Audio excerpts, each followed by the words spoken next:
Welcome, everyone. My name is Jacob, and this is Hunt Detail. Thank you for joining me.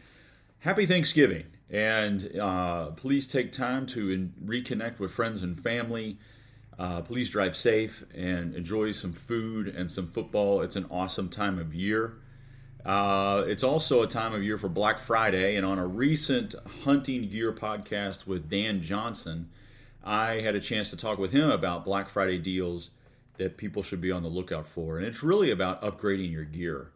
And just a couple companies that have dropped their Black Friday deals recently that I've noticed was, in fact, Latitude Outdoors, Eberly Stock, First Light, Sitka, Mountain Ops, Novix, Seek Outside. Those are just some of the companies that I've noticed that are offering a discount at this time of year. And those Latitude carbon sticks, I absolutely love them. You can get 3 of them now for $189, which I think is a steal, and I would encourage you to check them out. Or if you're looking at other type of gear upgrades, this is a good time to spend some money, but save a little bit of coin as you look at into next year. Now, this time of year, I will say, is tough. I have a stack of CDs here. For those of you that ever listen to CDs, music on CDs. There was a band called Foreigner, and there was a song by the name of Head Games. And if you've heard it, you know it. And if you don't, look it up, and it's not a bad song. They have quite a few hits. But this time of year is Head Games. Like you want to be out in the woods. It's still the rut. It's November 20th as I'm recording it. It's still the rut. You still could see Rut Fest go on, chasing. Maybe you're in a situation where, a buck is truly locked down on a doe. I've certainly had that happen as early as November 7th, but it's a head game time because when you're out in the woods, you're in your stand or your saddle, and you're like, okay, where's the rut? Any second now, any moment now, it's going to happen. And you might be frustrated. You might find that you're sitting there for long periods of time with nothing happening. And you're getting anxious because you hear the drip, drip, drip of the season moving on, going away. And or the rut at least moving on and going away. And it can be very psychologically taxing. And what I will say is there's a couple things here, and it reminds me of sort of another 80s reference of the movie Animal House, which I think came out in the 80s, where Bluto goes, was it over when Germany bombed Pearl Harbor? And when the going get tough, the tough get, and he doesn't really finish that sentence, but it can be a difficult time, but I would encourage you to think about your future self and think about when it's February and deer season is over, did you sort of put it all on the line? I mean, last year I talked about the FOMO and legacy and those sorts of things, but when you did have a chance to get up another morning or put another evening sit out there, did you do it, or did you sort of say, you know what, I'm kind of tired, I'm going to sit this one out? And I would encourage you to not to. I would encourage you to stick it out, to tough it out. And what I would really encourage you to do is to scout more than hunt. Because I think sometimes we think of the rut as like, oh, all I just need to be is out in the woods. I just get up in a tree and it'll happen. And maybe it has happened for you before, where you just picked a tree and boom, you got lucky, or a friend of yours, that sort of thing. And I think, in most cases, you need to scout more than hunt. Whether it's during the rut or before the rut or after the rut, you need to cover ground to figure out where the deer are. And if you bump deer, that's okay. It's not the end of the world, because that means something. You've figured something out. You found where they're bedded or where they're feeding, or you found where the rut is taking place. And so when you have those opportunities to maybe you do a morning sit in a pinch, and then you're like, okay, I'm going to get out, I'm going to cover ground, and I'm going to find where this is actually taking place. Or maybe it's a windy, rainy day. It's a great day to do some still hunting and cover some ground and it'll help cover your movement. Take your binos and slip through the woods and see if, I mean, there's a lot of the leaves have come off the tree. You can actually see pretty well, and might actually find the rut if you haven't had that opportunity, or if you haven't been finding it with what you've been doing. And so I know it can be difficult, but I would again encourage you to think about your future self and think about the other dynamic is that as we move forward into the season, there's going to be less and less hunters. So you're going to have less people to compete with. You're going to have sections of public land all to yourself. They're either going to be people that have already filled their tag, or maybe they've already burned up vacation, or maybe they are just tired and maybe they've given up.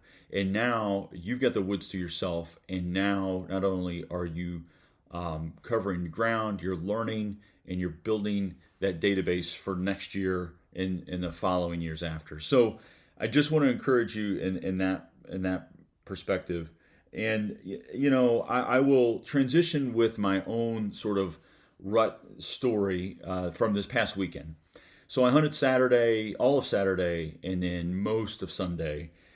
And so Saturday, I'm hunting to fill my second tag in a different state. And this is an area I described briefly before, where you have east and west facing ridges, ridges that run east and west. And so on one side you have a south facing slope, on the other side you have a north facing slope. I've killed bucks on both sides, good bucks. And I understand this area pretty well, but not, there's always more to learn about how deer use this terrain and etc. And so Saturday morning I set up on the north side on a point, because I know that the does can tend to bed at this area, and if there's any sort of chasing or anything of that going on, it could be primarily there.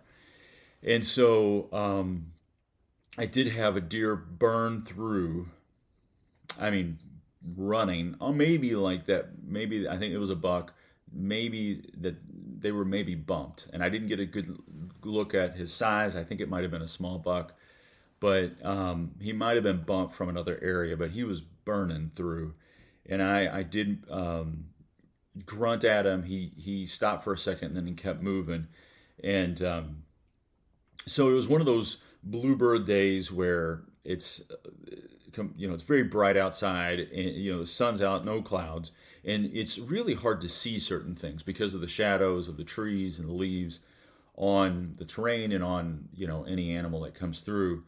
So I got down and moved across to the other side and set up on the north side. Up on the south facing slope. And this is actually where a lot of the bucks bed, because there's so many. On the north side there are no benches. It is sort of almost straight up and straight down.